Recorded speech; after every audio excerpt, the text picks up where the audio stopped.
Would you like to make a podcast?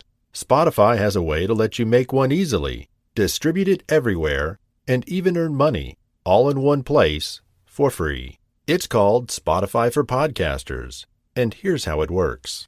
Spotify for Podcasters lets you record and edit right from your phone or computer, so you can start creating today. Then you can distribute your podcast to Spotify, and everywhere else podcasts are heard. And video podcasts are also available on Spotify. With Spotify for Podcasters, you can earn money in a variety of ways, including ads and podcast subscriptions. And best of all, it's totally free. You know, ever since I discovered Spotify for Podcasters, I've enjoyed sharing my favorite stories with children around the world. If you've ever thought of starting your own podcast, download the Spotify for Podcasters app or go to spotify.com/podcasters to get started.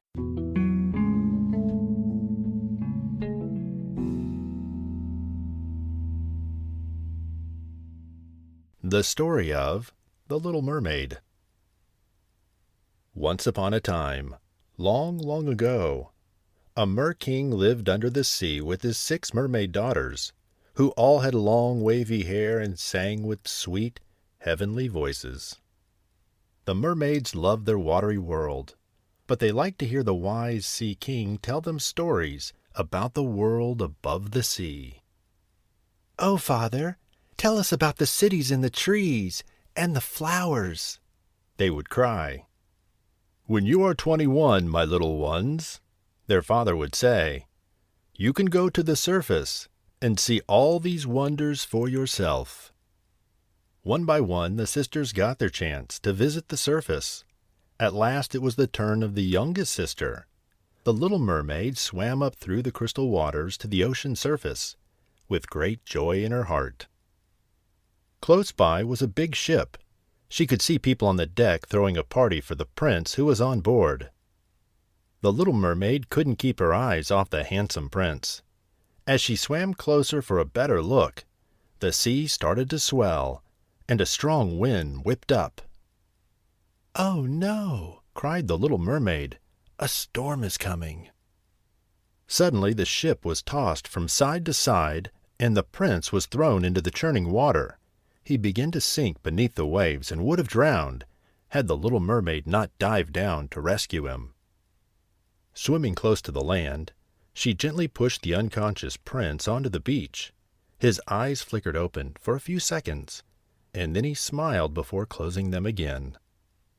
As she swam away, she glanced back to the shore, where a group of people had now gathered around the prince. They helped him to his feet and led him away down the beach. The little mermaid dived beneath the waves and swam back home. The little mermaid longed to see the prince again. She became so sad that she eventually told her sisters about the prince and how she had fallen in love with him. "I know where his palace is," said her older sister. "I'll show you." After that, the little mermaid swam to the surface every day. She gazed at the palace, hoping to catch a glimpse of the prince.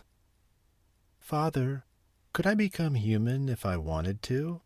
she asked the king one day. "The only way, my little one, is if a human falls in love with you." But the little mermaid could not forget the prince, so she decided to visit the sea witch. "I can make a potion to make you human," the witch hissed. "But I will take your beautiful voice as my payment. If you win true love of the prince, only then will you get your voice back." The little mermaid loved the prince so much that she agreed. She swam to the prince's palace and drank the potion. And then she fell into a deep, deep sleep. When she woke up, she was lying on the beach dressed in beautiful clothes. Where her shiny tail had been, she now had a pair of pale human legs. The little mermaid tried to stand, but her new legs wobbled, and she stumbled on the sand. As she fell, 2 strong arms reached out and caught her. The little mermaid looked up. It was the prince. She tried to speak, but her voice was gone, and she could only smile at her handsome rescuer. The silent, beautiful, and mysterious stranger fascinated the prince. He grew very fond of the little mermaid and spent his afternoons with her around the palace. One day, the prince told the little mermaid that he was getting married to a princess. "My parents want me to do this." He sighed sadly. "But I love another girl. I don't know who she is, but she once rescued me from the sea." The little mermaid was devastated. But without a voice, how could she tell the prince that she was that girl? A few days before the wedding, the prince asked the little mermaid to take a walk with him along the beach. "Once I'm married, I won't be able to spend so much time with you," he told her. The little mermaid nodded sadly. She had been dreading this happening. As they walked across the sand, a fierce wind suddenly whipped up along the shore. A huge wave crashed over the prince and the little mermaid, washing them out to sea. Without thinking, the little mermaid dived beneath the churning waves and grabbed the prince. As the prince lay coughing and sputtering on the sand, he stared at the little mermaid. "You're the girl who saved me before," he cried. "I remember now." The little mermaid smiled and nodded. "I can't marry the princess. I love you," he sighed. "I don't care if you can't speak. Will you marry me?" The little mermaid had never felt so joyful, and as the prince kissed her, something magical happened.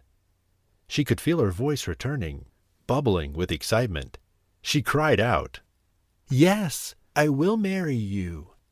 The happy couple were married the very next day. The little mermaid's dreams had come true, but she never forgot her family, or that she had once been a mermaid. Now living in a beautiful castle by the sea, the prince and the little mermaid lived happily ever after.